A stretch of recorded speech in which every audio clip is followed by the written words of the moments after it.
Hi everyone, the headlines hitting news feeds this morning tell a story of destruction and chaos. Ben Gurion attack, they scream. 73 planes burned. It is a dramatic image. One of Israel's primary airport turned into a smoldering graveyard of twisted metal and aviation fuel. Size. The numbers are staggering, and the implication is clear. A devastating blow to the nation's aviation infrastructure. But as with many things in this war, the reality on the ground is far more nuanced than the initial blare of a headline suggests. Curious, the key detail, the one that changes everything, is buried in the follow-up. El Al had already moved its fleet. To understand what happened at Ben Gurion, you have to rewind to the hours before the first sirens wailed over Tel Aviv. This was not a moment of panic, but the execution of a meticulously prepared plan. For roughly 6 weeks, as tensions with Iran escalated to a breaking point, El Al, Israel's flag carrier, had been quietly preparing for the possibility of a large-scale war.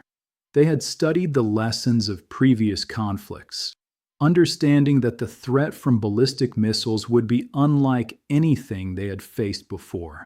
When the order came, the response was immediate and clinical. Of the airline's 47 aircraft, roughly 1/3 were already abroad. The remaining 2/3, around 30 planes, were sitting on the tarmac at Ben Gurion. That is when the operation began. Pilots were instructed on astonishingly short notice to get airborne. They left immediately, some climbing into cockpits with barely a moment's notice, leaving behind families and the safety of the ground, not knowing when they would be able to return. They flew those planes out of Israel, dispersing them to airports across Europe and beyond, safe from the incoming barrage. It was a desperate race against time, a high-stakes game of aviation chess being played out as Iranian launch crews prepared their missiles. The goal was simple but existential. Preserve the fleet so that the airline, and by extension the nation's link to the world, could survive the war. So, when the missiles did come screaming in, when the air defenses lit up the night sky and debris rained down onto Israeli soil, the iconic tarmac at Ben Gurion was not the packed parking lot it might have been. The prime targets for any attacker, the gleaming long-haul jets that represent Israel's global reach, were gone. The 73 planes that the initial headlines claimed were destroyed, that number appears to be a gross exaggeration, a fog-of-war mistake, or perhaps a reference to a total fleet size or a worst-case estimate that was never realized. The truth is far less catastrophic for Israel and far less of a strategic victory for Iran. This is not to say the attack was harmless. It was not. Reports from the ground confirm that a significant fire broke out in the vicinity of Ben Gurion Airport. The cause is still somewhat murky.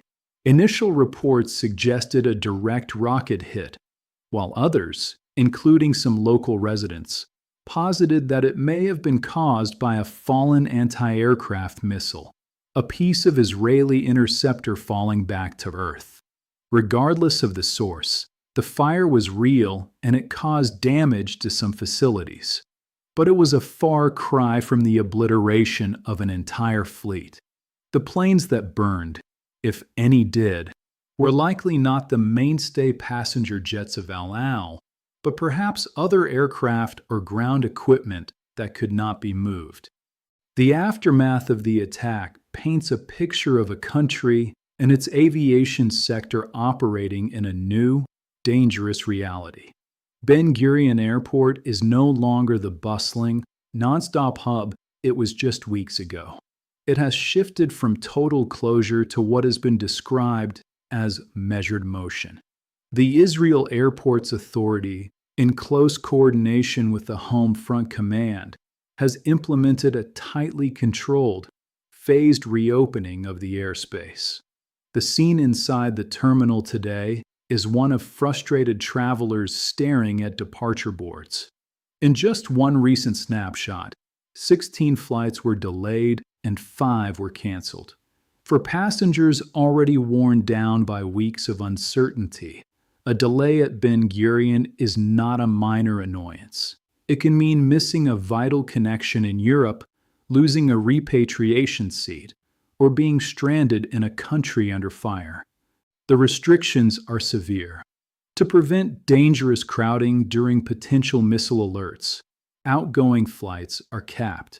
Initially, even on a massive Boeing 787 Dreamliner, the passenger limit was dropped to just 100 people. Only 2 narrow-body aircraft or 1 wide-body aircraft are permitted to operate per hour. This means El Al, the nation's primary lifeline, is running at about 1/5 of its normal capacity, around 20 flights a day compared to the usual 160.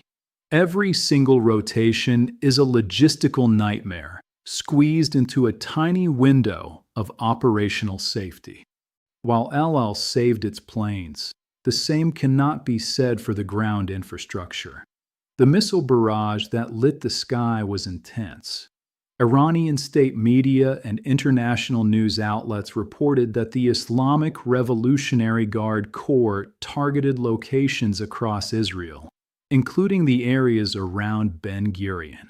The attacks were not just aimed at the airport. In the nearby city of Ramat Gan, the human cost became devastatingly clear.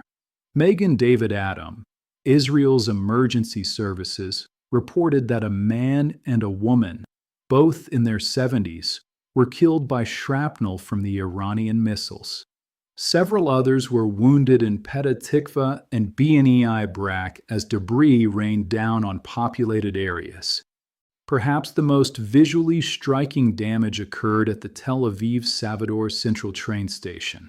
Shrapnel from the intercepted missiles fell directly onto the station, tearing into platforms and causing significant damage to the infrastructure. Images circulating on social media showed the aftermath of the blast, with debris scattered across the tracks. Train services, which had only just begun a phased restoration after previous attacks, were immediately suspended again. For now, a shuttle service is limping along between Herzliya, Salvador, and Ben Gurion, a fragile replacement for a vital public transport link. In the face of this chaos, El Al has transformed from a commercial airline into a national mission. With its fleet safe, it is now focused on bringing its people home. The airline has already brought over 35,000 passengers back to Israel on rescue flights, and it is doing so without charging them extra. If your El Al flight was canceled, you are being rebooked onto a rescue flight at no additional cost. In a market where stranded travelers are often at the mercy of surge pricing, El Al has kept a uniform price structure for new bookings. The airline has also stepped into the void left by other carriers, with American airlines like Delta and United canceling flights to Tel Aviv for months. El Al has made the United States a top priority. They have secured permission to add flights to New York, Miami, and Los Angeles, and are even routing stranded American passengers through European hubs like Paris and Frankfurt to get them home. For American citizens whose original tickets were with Delta or United, El Al has set up a special system. They can fill out a form and may be placed on rescue flights for a fixed, one-way fare of $899. This is happening against a backdrop of a regional aviation industry in total collapse. The list of airlines suspending flights to and from the Middle East is a roll call of global travel. Emirates is operating a reduced schedule. British Airways has canceled flights to Abu Dhabi for the rest of the year. Air France, Lufthansa, Qatar Airways, Turkish Airlines. They have all pulled out or severely curtailed their services to the region. For now, the skies over Israel belong almost exclusively to El Al and a few other Israeli carriers like Arkia and Israel, which are running emergency shuttles from places like Athens, Rome, and even using Egypt's Taba Airport as a land-based gateway. So, when you see the headlines about the Ben Gurion attack, about planes burning on the tarmac, remember the context. Remember the weeks of quiet preparation. Remember the pilots who flew their planes into the unknown to save them. The attack was real, and it was deadly. 2 people are dead and Ramat gone. A train station in Tel Aviv is wrecked. A fire burned near the airport. But the strategic prize, the fleet of jets that connects Israel to the world, remains intact. El Al, the nation's de facto air force in times of crisis, is still flying. And right now, at this very moment, those 30 planes that were rushed out of Ben Gurion are likely scattered at airports across the globe, safe, waiting for the moment they can return home.